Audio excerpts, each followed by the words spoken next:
the ancient Egyptian dinosaurs. So there's a theory out there that puts forth the idea that dinosaurs were used in the making of the Egyptian pyramids, and that's why they were able to do it without using modern day technology, because they had the assistance of a big huge dinosaur. Supposedly the Egyptians had even written accounts of these huge beasts, supposedly, that we now know to be dinosaurs, and that they were a great help in building the pyramids. But this is actually debunked by a few Egyptologists that have come out and said that no, the Egyptians built it, they had no assistance from dinosaurs. But we all know that this is blatant propaganda from big media that doesn't want to see dinosaurs winning, they just want them extinct. But you know, we gotta give them their credit for building the pyramids. One big question proposed is, what did the dinosaurs even eat in this barren desert? What were the available food options? Did the Anunnaki summon food for them as they helped build the pyramids or something? Submechanophobia. Submechanophobia is the fear of man-made things underneath the water. An example being an art piece that is submerged underwater. The exception being that this man-made thing doesn't need to be fully submerged, just partially. Like animatronics that are submerged underwater, as well as man-made shark art pieces and other things, like the river monsters in this animatronic park located in Japan. They are shown slowly rising out of a pond, and this scarred a lot of kids in the area till this day. Though this fear transcends that and goes beyond just animatronics, it's also the fear of submerged vehicles or a submerged ship, like the ship the Titanic that sank to the ocean floor. Though the fear is often defined as irrational, some people are scared of the object underwater coming to life, or them being trapped by the object, as well as of finding scary things within the object. I guess this could also trace back to a childhood fear, like almost drowning in a lake or river, or going to the beach and realize you're really scared of the ocean. Shrek drinking glasses.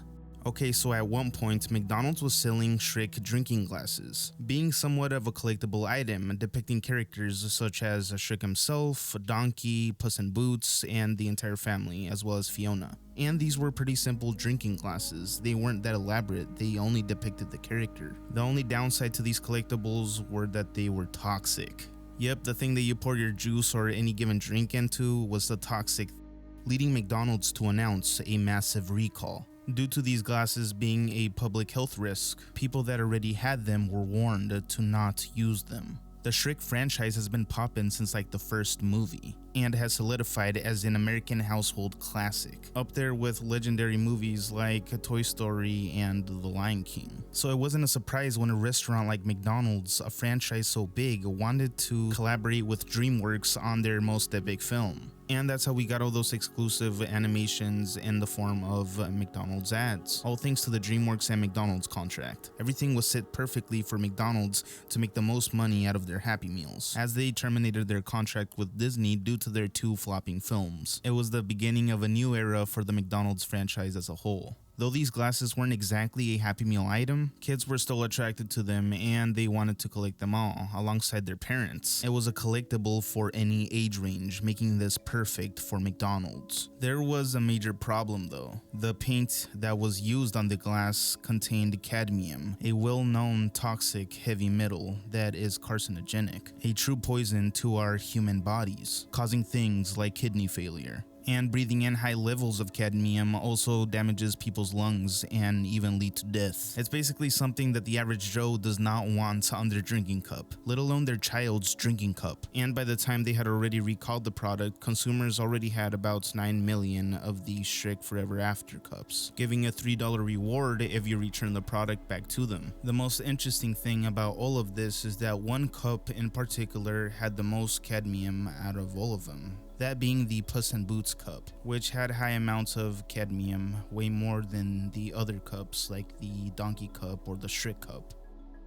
Neon Genesis Evangelion Strange DVD Error. This is in reference to a Reddit post that reads, "Strange video on my Evangelion DVD. So I recently got the entirety of the original Evangelion series on DVD, so I watched it. The episodes were all normal, but when I got to collection 0.7, I saw something weird in the Magi files on specifically about 12 seconds into the menu loop. It shows this short clip of a Japanese woman sitting on a bed in a bikini. I've only found one other person who's talked about this online, and I didn't really get any answers, so I'm just wondering, does anyone know what this is?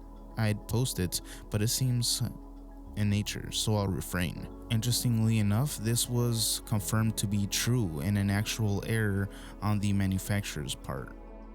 The Mr. Krabs and Pearl Theory. In the Season 9 episode, Jailbreak, it is revealed that Pearl has a father who is in prison. Theories out there claim that he is in there because he killed Pearl's mom, and that Mr. Krabs stumbled upon the crime scene, finding Pearl all alone in front of the dead mother. Mr. Krabs then proceeded to take her in and make her his daughter. Pearl's biological dad would then go on to be caught and put in prison, ultimately explaining the Season 9 episode. It's known that when a whale dies, its carcass can be used to fuel an ecosystem in the ocean. There's another theory that speculates Mr. Crab used Pearl's mother's carcass as meat for his restaurant, the Krusty Krab, and therefore making tons and tons of money from all of this free meat. This supposedly being the Krusty Krab's secret ingredient. Some also believe that the reason that Mr. Krabs spoils Pearl so much is because he's trying to keep her away from other people and all for himself, basically trying to trap her in order to use her carcass after all the other carcass of her mother is finished, therefore making more and more money for Mr. Krabs and fueling his greedy endeavor. Demon Face Syndrome. Demon Face Syndrome is the nickname for a rare disorder that causes people to see faces as demonic, and they look very twisted and creepy looking. Victor Shara never suffered from any vision problems, nor did he hallucinate or anything of that sorts. He actually had pretty sharp vision for most of his life. That is until a day came in November 2020 when he began noticing the faces of people more and more. They started to look demonic. The unique traits that he saw was their ears, their noses, and mouth were all stretched back, and there were deep grooves in their foreheads, their chins, and cheeks. Victor, who's from Clarksville, Tennessee, described what he saw as very scary, and when he first woke up, he described the world as being demonic, like he was in a demon world. All of his life, he never experienced anything like this until the age of 59. He was just chilling watching TV when his friend came through the door, and he noticed that his friend now had a stretched face with stretched back eyes and a stretched back smile. He decided to be rational and talked to his friend about it and mentioned that his face completely changed, and so did his girlfriend's, and his friend just thought that he was going crazy. Then he went outside and noticed that every other person was also like this. They had a distorted face with deep-set eyes and pulled back ears, kind of giving a elf type of look. Prosopomorphopsia is what he was diagnosed with, a condition that distorts faces. His story would go viral on social media, especially on TikTok, where it spread like wildfire. People started to say that they experienced something like this before, although the condition is extremely rare. Though medical professionals believe that PMO went misdiagnosed in the past, explaining why people saw demon faces. Though researchers don't exactly know what triggers PMO, they have some theories, believing that it may be triggered by things like stroke, head trauma, migraines, epilepsy, and more. But there are also other cases of PMO where the person has no obvious changes to their brains, so this wouldn't explain all of the cases, leading theorists on TikTok to believe that this is a spiritual warfare tactic by Satan himself, and having atheists to TikTok trying to calm them down by saying that they're experiencing spiritual psychosis if they see a demon. Though this is rare, Researchers have suspected that the condition was going underreported for many years or even decades, as many patients may have been scared to tell other people what they've seen, afraid of what they're going to say or think about them. Though Victor is still suffering from this condition, he found a way to cope with it by wearing green tinted lenses. When he's in crowds, it sometimes helps by not distorting the faces. Though medical professionals don't know why exactly this works, it still helps him. He now hopes that other people that suffer from the same condition like he does are not institutionalized in a psych ward, and they don't have to live a life in fear of being judged. Frutiger Aero. This is described as the theme that could be found in products in the 2000s and early 2010s, ranging from the design of the early iOS layout, the Windows XP experience as a whole, to the Nintendo, Wii, and DS era. The glossed look effect basically tied all of these together, not to mention the theme of nature and green being used, as well as water. This era of design is becoming very nostalgic to a lot of people, as it brings back memories of a simpler time, back when the internet wasn't as complex as it is now. There's even a genre of music that's dedicated to this era in history, and let me tell you, it fits the vibe perfectly. It makes me feel like I'm cozied up inside one of those fake fish tank thingies. Micheal Jackson Pool Mandela Effect.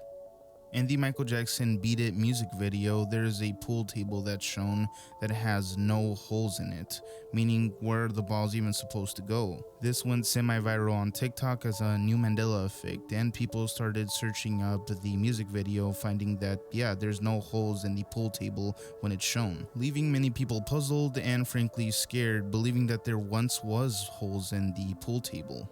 That is, until you find the truth about this all. The pool tables that we see in the scenes in the music video are actually not pool tables at all. They are carom billiards, a totally different game that do not require pockets, explaining why you don't see pockets in the quote-unquote pool tables in the bar scene in the music video. This also explains why there are only 3 balls in the scene, because it only requires 3 balls to play carom billiards. But what do you guys think? Was there a switch in the universe or something and made the Beat It music video to change, or is it simply a miscommunication?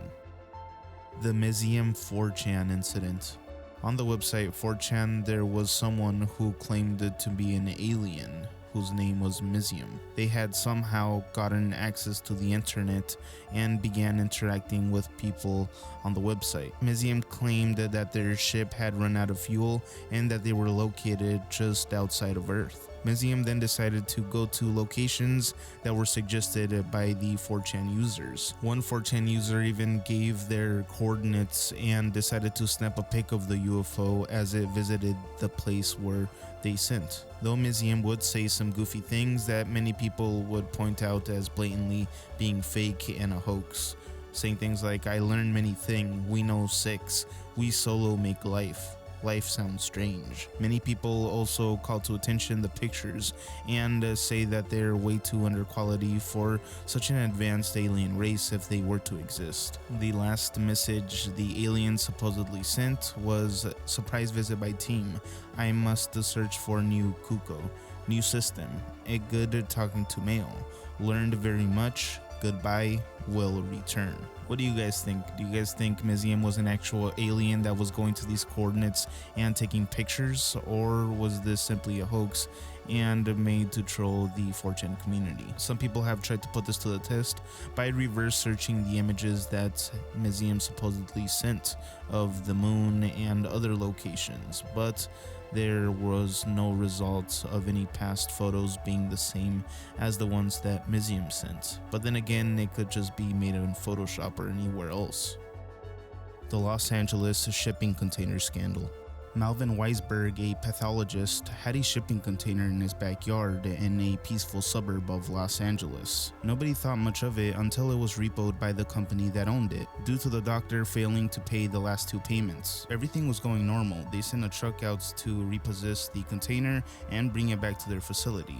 That is, until they tried to bring it off the truck. They were unable to do so because it was simply too heavy, and so they peeked inside What they witnessed scarred them for life. Without being too descriptive, there were piles and piles of human flesh. The smell coming from the container was so rancid that it caused the workers to start to vomit. The guys in charge of opening up the container described what they saw as mutilated baby bodies. Some of them were so shocked that they began to cry. The supervisor for the Los Angeles County found that there were approximately 17,000 aborted fetuses in the shipping container. They were stored there by the doctor. Of course, this created an uproar in the media and caused for there to be an investigation, finding that these fetuses were aborted in a very inappropriate way, and it was very, very graphic, as they had to conduct autopsies on a few of these bodies, as it wasn't apparent that they were simply aborted, as stated by the coroner's office that was in charge of doing so. This was so bad that even the president at the time, Ronald Reagan, believed that it was a national tragedy, and it also inspired a song by pop singer Pat Boone. Surprisingly, there were no criminal charges filed against any of the parties involved. He even got away with it, because he technically did store the specimens properly, but he simply did not dispose of them properly because he had financial difficulties. The entire case was shrouded in controversy, as there was a win for abortion rights at the end of it all, because it ruled that the fetuses could not be buried as human remains. Either way, the people that were working on the shipping container were severely traumatized by this and should have been compensated for such experiences that they went through. A report by the Leader Post quotes then spokesperson for the district attorney's office, Al Albergate, as saying, "They said between 5 and 7 were possibly viable or could have survived outside the mother's womb." Brain rot Facebook. This is in reference to all the memes that have been popping up on Facebook lately, and how people have basically been responding to them as if they were actual photos, not knowing that they were actually created using AI, and most of the replies are really basic, like "good luck, amen," a response to a clearly fake picture of Taylor Swift combined with a turtle, as well as people congratulating a fake AI photo of a person that doesn't actually exist. No matter how ridiculous and AI looking the photo gets, it almost seems like these people just eat it up and are refusing to believe that this is actually fake and all made up through a computer. And for some reason, this always seems to be a theme. They include Jesus in the AI creation, and he appears somewhere in the photo. Ryan Garcia was acting. So there's this theory going around that Ryan Garcia, the boxer, has been acting crazy in order to sell his fight. On the lead up to the Devin Haney versus Ryan Garcia boxing match, there were a lot of strange tweets from Ryan Garcia, claiming that he was invited to a strange elite party and that they were all predators. But that claim isn't entirely off, as we have people like Epstein and all of his connections in the upper echelon of society, and how they've gotten away with a lot of predatory things. He would also allege that he was abused and essayed as a child by the elites as well. He would supposedly post Bohemian Grove footage onto his Twitter accounts, and this would gain a lot of traction online. And coming closer to his April fight, he would rapid post a lot of these conspiracy theories, and even posting the clip with Justin Bieber and Jaden Smith, the one where Jaden Smith creeps up from behind him and hugs and kisses Justin Bieber. Some would also call out Ryan for fear-mongering because of the various posts he had about the eclipse, and how this was a signal from God himself, stating so many connections, so many coincidences that aren't coincidences. Repent or the wrath of God will come unto America. It may be too late. This led to a lot of fans calling Ryan Garcia out, saying that he was simply doing all of this exposing because he wanted to sell his fight with Devin. Ryan Garcia ended up winning at the end though, because he not only won the fight, he also gained all of that traction based off his posts and the controversy he was getting himself into. The ice cream is not melting. This is a theory that speculates certain brands of ice cream are made in a way for them not to melt and to best preserve their coldness. And this went viral on TikTok and other social medias, where people are going to their freezer, taking out the ice cream and waiting for the ice cream to melt. And in some cases, the ice cream never melts and just stays like that, leading a lot of people to come to the conclusion that a lot of harsh chemicals are being used in today's ice cream in order to avoid it melting fast. One of these brands being the Walmart brand of ice cream sandwiches, which has been shown to not melt under a lot of hot circumstances that a lot of other ice cream brands would melt at. People would start to call out the Walmart ice cream sandwiches and even going on the news telling their stories about it. It's like a whole thing. Also, I shouldn't forget to mention the whole drumstick fiasco on TikTok, where people left out their drumsticks for a long time and expected it to melt, only to find that it hadn't. This led for a spokesperson to come out saying that the reason that it doesn't melt so fast is because they added a thickener to the cream that created a honeycomb-like structure, helping it melt slower under heat, allowing for people to take their time when eating the ice cream and not have to feel rushed. The new Boston Dynamics robot.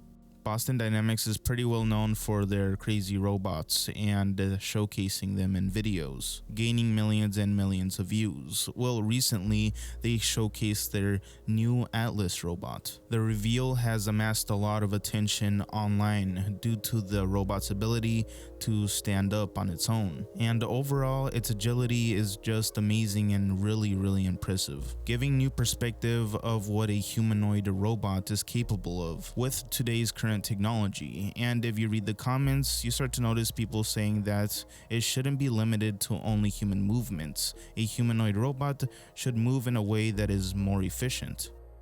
Prime allegedly causes cancer. The rise of Prime, the drink, has been nothing but fascinating. Created by the two YouTube mega celebrities Logan Paul and KSI, it's a sports drink and it's blown up ever since it's initially been promoted, even being a pretty dangerous competitor to named brands like Gatorade and Powerade, seemingly taking the attention spans of a lot of kids, especially teenagers and tweens, who gravitate towards the brand because it's from a trusted YouTuber that they consider to be their friend. Having a sort of parasocial relationship type of dynamic, they were able to sell a ton of these things. And until recently, they've been able to escape a lot of trouble and controversy that they've run into.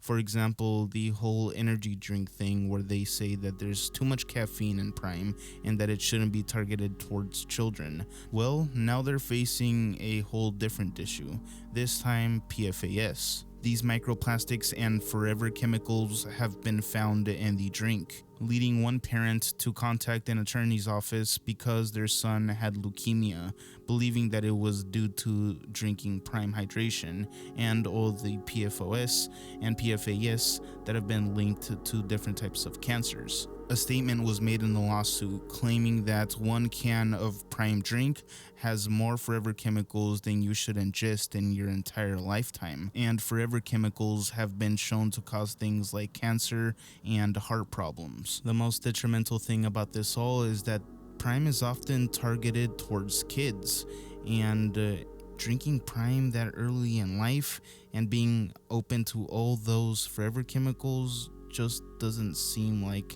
a good idea, as forever chemicals have been shown to be heavily toxic to children and their developing bodies, as they're shown to be more vulnerable when compared to adults. These forever chemicals accumulate in the human body over time, so starting off early is a disaster waiting to happen. But who do you think is responsible for this? Is it the advertisers, Logan Paul and KSI, or the manufacturers, the people that produce the bottles that supposedly contaminate the drink? Who is ultimately morally responsible if a kid ends up having cancer because of being exposed to PFAS? Or even long-term, later in their life, they are shown to have cancer because of drinking too many products with PFAS or PFOS. The 1,000-yard stare. This was a stare that a lot of soldiers came back with after World War II, when they were left traumatized by all of the violence and horrific things that they've seen during war. It's a very dead stare, and you see barely any emotion in their face, always looking straight ahead with sunken eyes. It's very creepy when you first see it. Though the most interesting thing about this is that the 1,000-yard stare doesn't only apply to veterans or people that have gone to war. Any traumatic experience can lead to this 1,000-yard stare. It doesn't discriminate. One outlying example being the Riker Webb incident, where the 4-year-old went missing for almost 2 days in the Montana wilderness. They found the boy suffering and cold, and on his face he had the 1,000-yard stare. This is how the kid looked before he got lost in the wilderness. He looked like a normal child with a smile on his face, and his eyes were pretty relaxed and normal, unlike the picture that was taken after he was found. Although normally this topic is talked about in a funny way, as it's been a viral meme for a hot second, where they show this as shell-shocked soldier with the 1,000-yard stare on his face. Also, the whole Kurt Angle 1,000-yard stare meme. There are tons of iterations of this meme popping up everywhere and going viral. The Chinese dinosaur island. Recently, there has been a theory going around on the internet that states China has found an island that is filled with a bunch of dinosaurs. It's stated that this woman that went on vacation in China was watching the news and saw the dinosaur island. The news reported that there was a 15-person expedition to this island, and that they all came back reporting that yes, there were dinosaurs there, and that they were a whole new species that were unheard of until now. This sounds really cool until you find out that these were dead dinosaurs. They found fossils. Supposedly, the researchers who reported back stated that they found 2 new species, but then after they went silent and retracted their statement. Lost media, Emerald Island. So there was this game called Emerald Island, and it became popular around 2008. Here's a post on Reddit talking about it. Hi all, I hope I'm posting in the right place. I'm looking for this kids game called Emerald Island. I was going through some of my journals from when I was a kid, and in December 2008, I mentioned finding a really cool game called Emerald Island.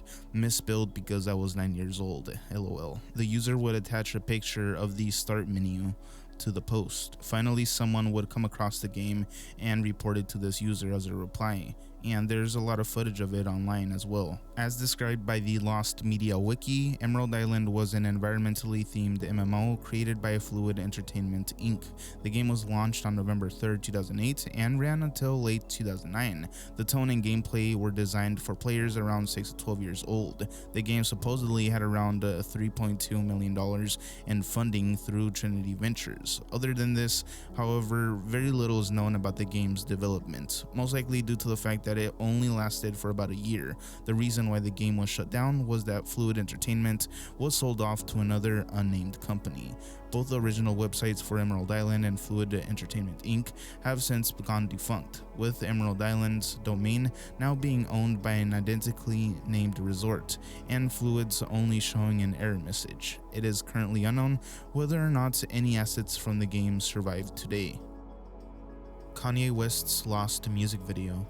During the release of Yeezus back in June 18th, 2013, Kanye West had some promo stuff going on where he would project his music video for his song New Slaves, where he calls out the privately owned prisons in America and how they're trying to lock everybody up and create a new type of slave system, specifically going after Core Civic, formerly known as the Corrections Corporation of America, a company that owns and manages private prisons and detention centers across the United States. And for the music video's rollout, it was projected onto large buildings, as well as presented in the SNL performance that he had. People were searching for this video for a while, trying to find the high quality version of it, but couldn't find it, and eventually it was considered lost media. That is until the high quality version of the music video was leaked on Twitter on April 16th, 2024. A whopping decade after its original release on May 17th, 2013, when it was projected onto 66 buildings across the world.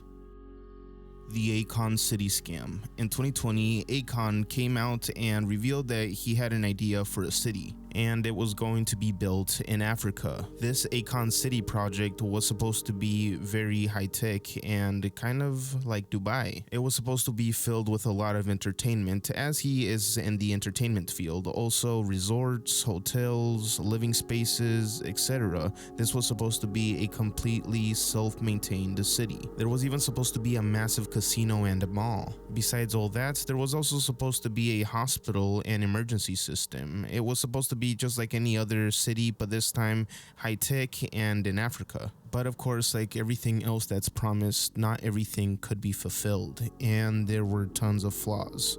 Actually, a major flaw. The thing wasn't even built.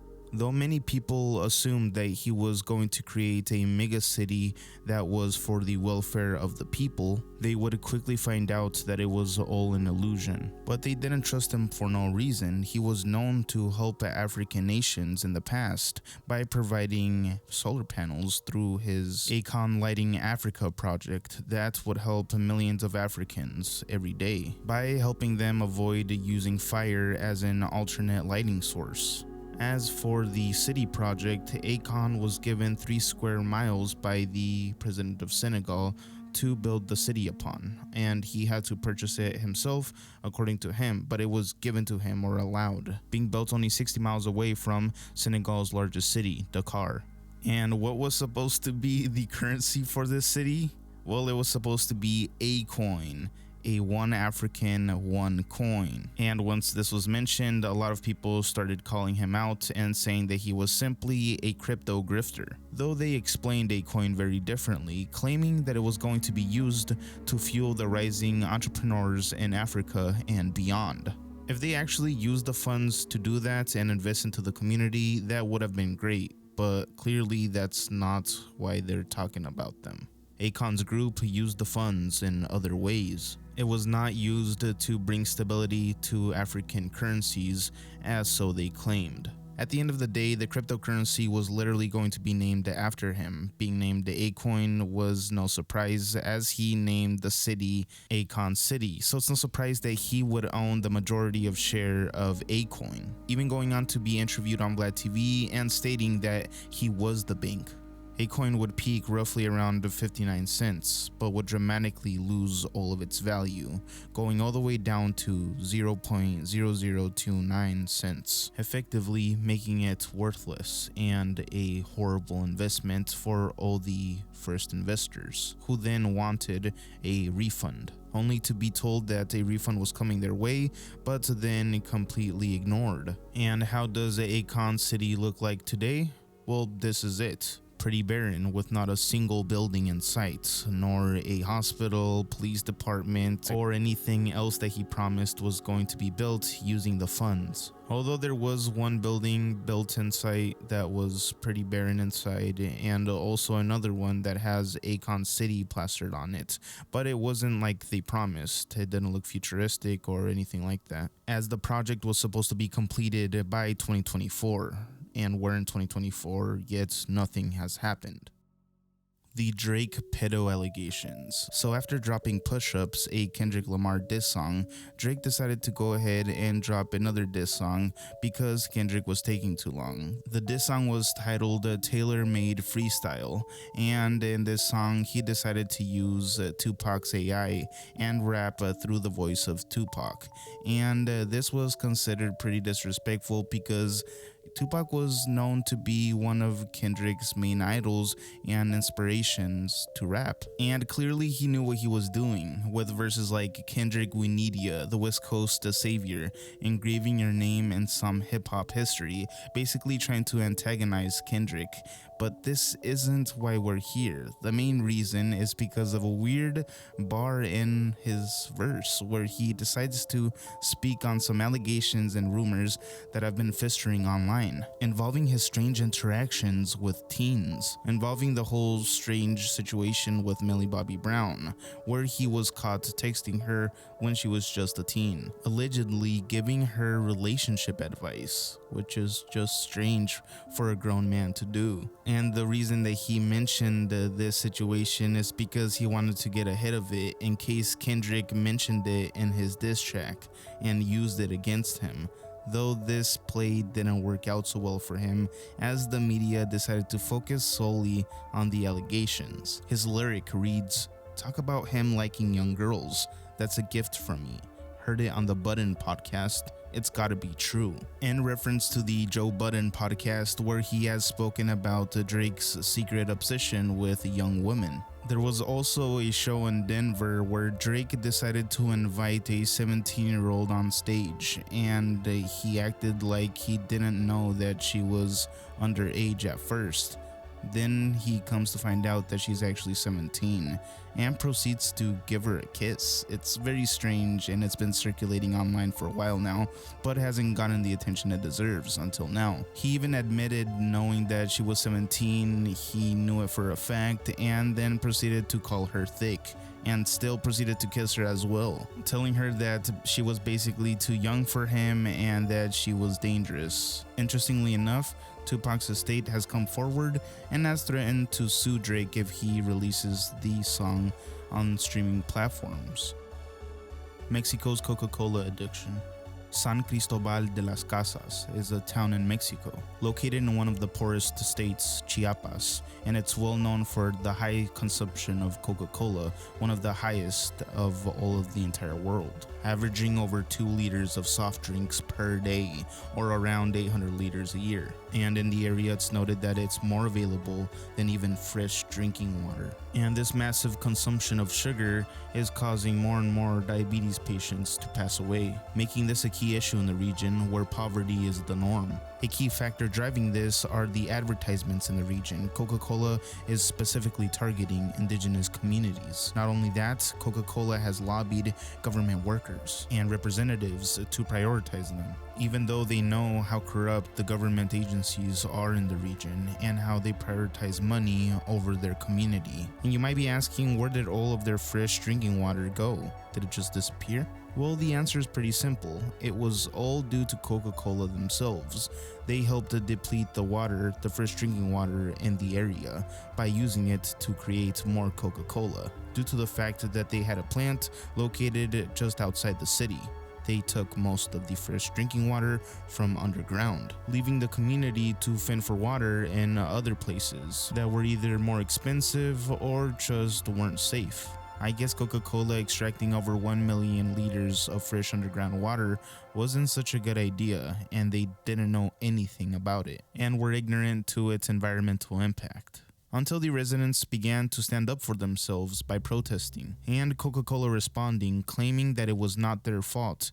There were other factors that were draining the water. And Conagua, the government agency that protects the water supply, renewed their license for Coca-Cola once again, even though residents protested, wanting to use the water for themselves, and Conagua refused, saying that they could use the river water. Knowing that the nearby water was heavily polluted, they carelessly stood their ground and allowed Coca-Cola to keep on taking their water. If you've been anywhere in southern Mexico, you probably know how much Coca-Cola advertises there. From buildings, chairs, billboards, it's everywhere, and has become a cultural staple of the country. Even my grandma pushed Coke in a little shop in southern Mexico. You can go to the most remote regions in Mexico, and best believe it, you'll find Coca-Cola there. Jamani the Crash Out. Jamani is well known online for being a crash out by working at CVS and going over to the competitors and breaking all their stuff. For a while, he was also known as the Subway Crash Outs due to his viral video online of him working at Subway and messing around with the ingredients by placing him on the toilet. His main goal for making these viral videos was to get the attention of a record label in order to get a deal, and especially to get a deal from Meek Mill. But these viral videos of him crashing out didn't exactly go as planned, because they didn't end up landing him a deal or anything like that. He only got like front page for World Star Hip Hop. But other than his micro fame, it didn't really lead him to anything good, only getting him fired and leading for him to get the nickname CVS Crash Out King. Though he would try to make a comeback by recording vlogs, and it was rather successful. He would record himself going to casinos and wasting all his money there. Sometimes going with 1K and wasting it all in a single day on roulette. Though people remember him for his RIP Pop Smoke video. Hey, rest in peace, Pop Smoke.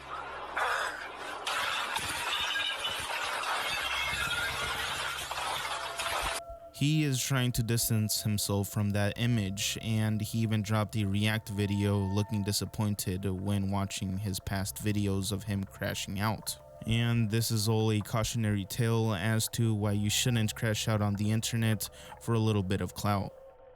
Marko Rodin conspiracy. Marko Rodin was a physicist who believed in infinite energy. He would dedicate his life investigating the quote-unquote forever electron, basing his theory believing that electrons only had one path that they could go towards and that it would create energy without dying out. This could replace things like gasoline in cars and other machines that require energy. His work also delves into vortex mathematics, as well as trying to find the correlations between science and religion, and how there's a source code to life. It's very hard to try to make sense out of everything you try to investigate about this guy because most of it sounds like gibberish, or at least at first glance. Here's a very interesting comment I came across when researching vortex math. I once created a small computer program that used the exponentiated polar conversions to achieve an infinite number of possible cardioid shapes like the one you found, and suddenly it started showing flower petals and other quote-unquote real things we see in day-to-day life, all from equations in my code. The universe is a wild place, and exploring it with your own hands has to be one of the most satisfying experiences. Though many people believe vortex math to be something that exposes the divine creations in the universe, it actually is considered pseudoscience to a lot of mathematicians. They explain that the math does work out, but it just doesn't mean anything. The Andrew Callaghan allegations. Andrew Callaghan is well known for his initial startup in All Gas No Brakes, but after a disagreement, he decided to break the contract and leave, this time having full control under the YouTube channel Channel 5, well known for his short documentaries. Well, about a year ago, there was a controversy that arose that involved a woman who stated that Andrew was being pushy when it came to sex.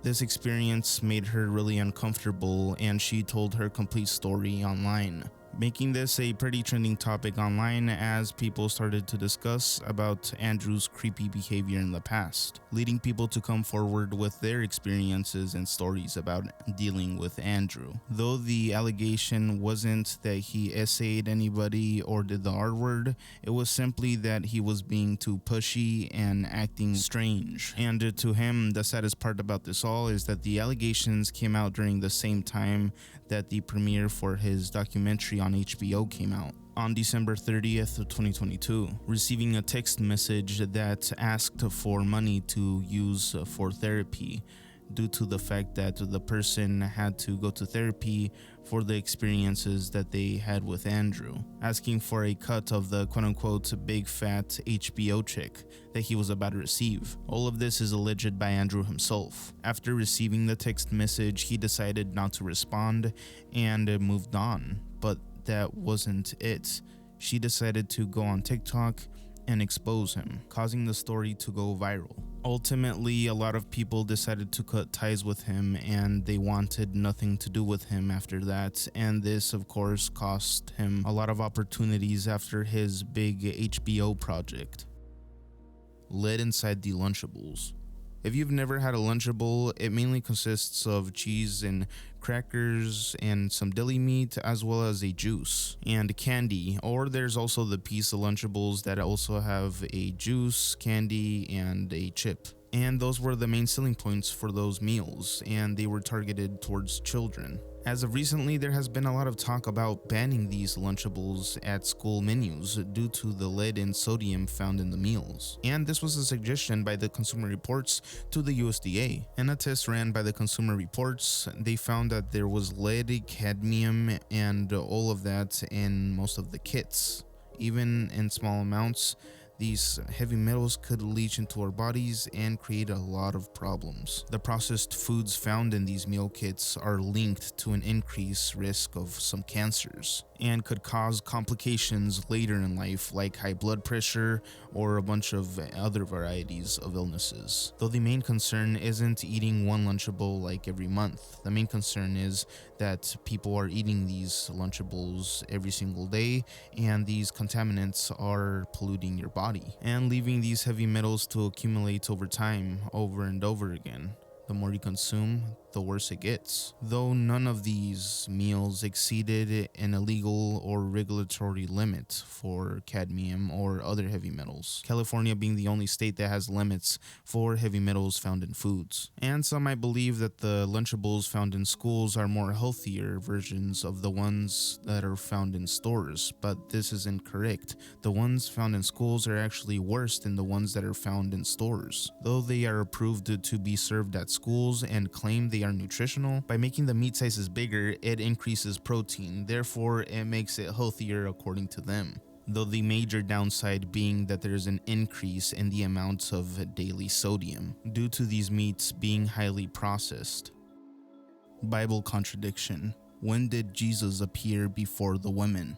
This contradiction has been pointed out countless times by atheists and other people alike, claiming that this is the reason why they don't believe the Gospels. It's because of this contradiction that has involved Jesus and the women that witnessed his resurrection. In the Gospel of Matthew, it's written that the women go and find an empty tomb on Sunday morning, with angels telling them that Jesus has risen, and to go tell the other disciples. And on the way, the women came across Jesus himself, and that's where they received another message. Now for the opposing gospel that a lot of people say contradicts the other one. In John, the story is a little bit different. The women discover the empty tomb, but no angels are inside of it telling them to go tell the disciples.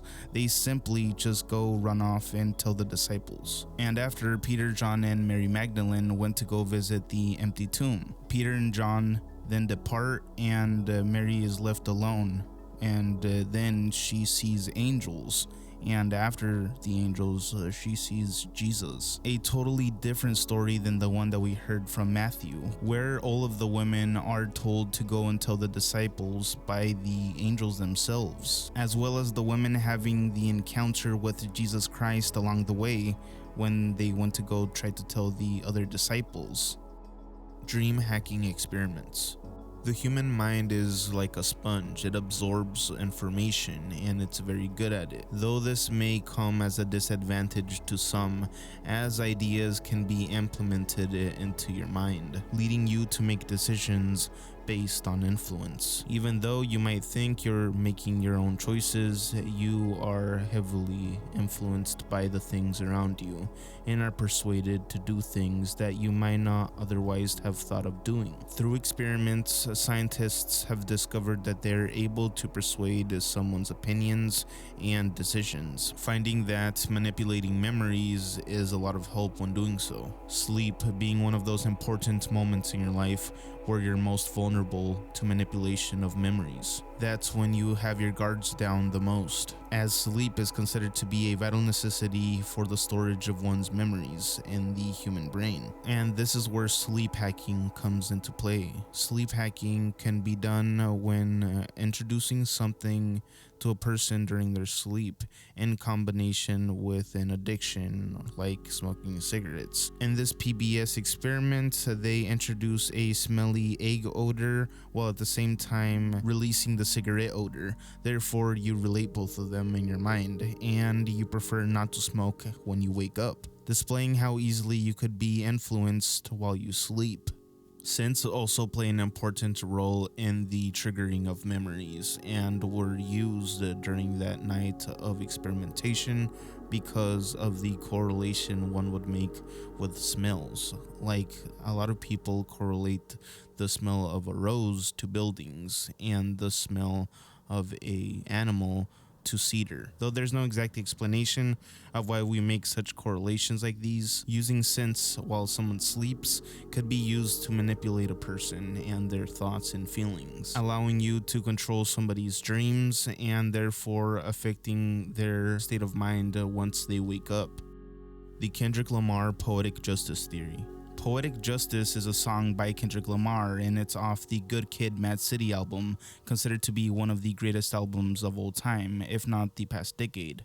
Though the song is hypothesized to be dedicated to Shireen or a other love interest, Shireen being a main character in the album. There is a theory online floating around that the song is actually a diss song towards Drake. Even though he's literally featured on it, some people speculate that his verse was written by Kendrick Lamar, and that the entirety of the song has an underlying message in it and a hidden meaning. It's theorized that Kendrick Lamar is rapping about the hip-hop audience as a whole, and not specifically any woman. It's basically a love letter towards the listeners, with lines like, "I write poems and these songs dedicated to you when you're in the mood for empathy. There's blood in my pen." And another line that states, "They say conversation rules a nation, I can tell, but I can never right my wrongs unless I write it down for real." Meaning that he could never really be true to himself unless he writes down his actual experiences, something that comes from him. Unlike Drake, who has been exposed multiple times for using ghostwriters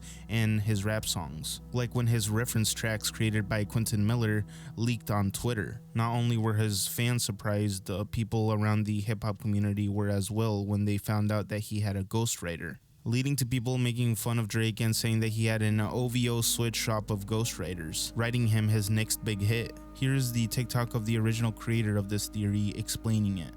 Did Kendrick Lamar actually get Drake to diss himself on Poetic Justice? Drake releases Take Care and Kendrick Lamar releases Section 80. Take Care takes number 1 on the Billboard 200 list, while Section 80 only makes it to 113. Drake goes on tour. He has the Club Paradise tour, and Kendrick and A$AP Rocky open for him. Drake is like, he has writers. He's not really very authentic. I could see how that would really piss Kendrick off. He goes home after touring, then he goes and he writes Good Kid, Mad City, and that's released in October of 2012. So at this point, Kendrick Lamar knows that Drake doesn't write his own stuff, and as long as you give him a feature on a song, he'll rap whatever lyrics you want him to rap. And the theory is that in Good Kid, Mad City, he really had to code everything that he was saying, of how raw he was in Section 80 and how it didn't perform as well as he had expected it to. He now has to code everything he's saying so that he can get the commercial success that he's looking for. And this is all Kendrick's first verse, and this part right here is really important because in Drake's verse, but he says, I write poems in these songs dedicated to you, saying, I write for you. This is Drake's part, okay? So he starts out, I really hope you play this. He's saying, I really hope you listen now that I have your favorite rapper saying it to you. He's speaking to you through Drake, and the music video really backs this theory up. With all these pretty boy rappers rapping about nothing. And then remember I told you that it was really important before in Kendrick's verse, I write poems in these songs to you. And Drake saying, dedicated to the fun sex, dedicated to the nothing. But I see your beauty, and when I encounter it, I just wish I could make you understand me. Help me find this show. On r/help me find, there was a post reading, Alberta, Canada, mid-80s, Christmas time. Likely CBC or CFRN. Could be a Christmas special or on VHS. I don't believe it is the land before time, although it does kind of look like a dinosaur.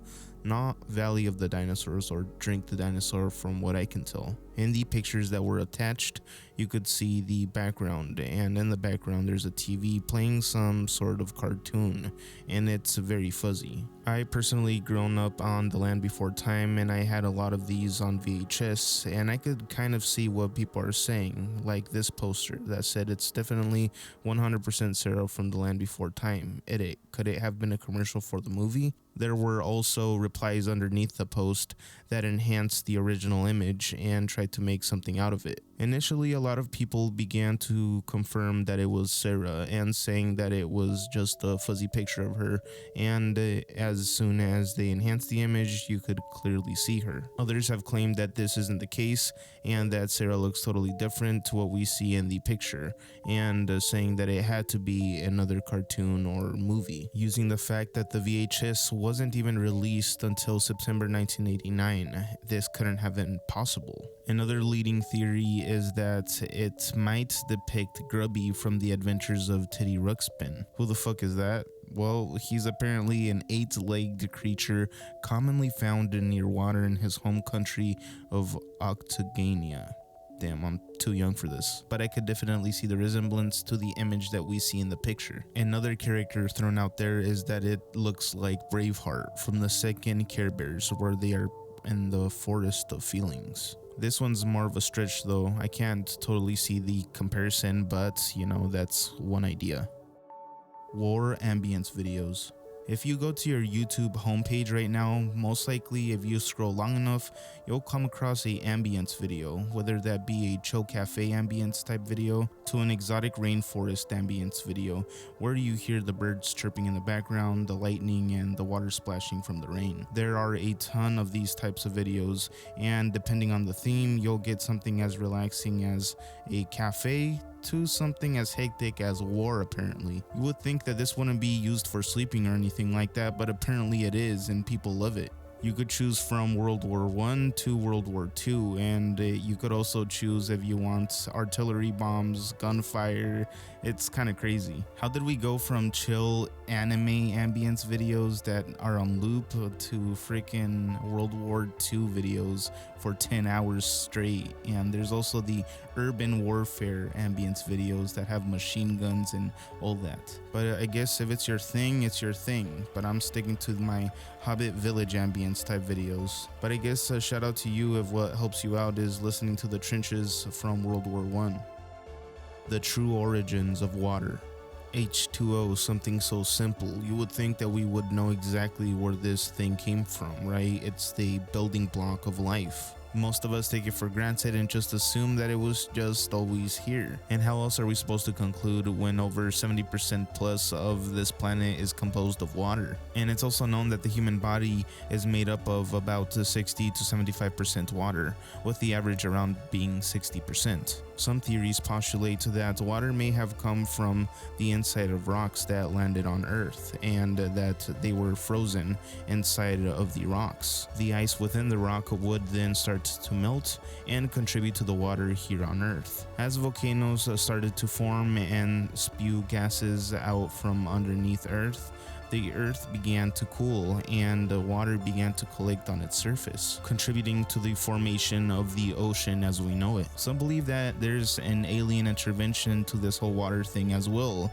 sending asteroids to crash here on Earth and contribute to the water as well. There's also the theory that this was purposely done in order to maximize civilization and get it to its peak, in order for the aliens to come later on in our timeline and harvest whatever they've sown, kind of like a farm. Water being an ultimate technology for them, so they used it for their benefit. And who could these aliens have been? The Anunnaki, freaking lizards. There isn't any exact hypothesis of who these aliens are supposed to be, but the whole idea is that water is a scarce resource here in this universe, and that this alien civilization thrived because of their discovery of water and how to use it for their benefit.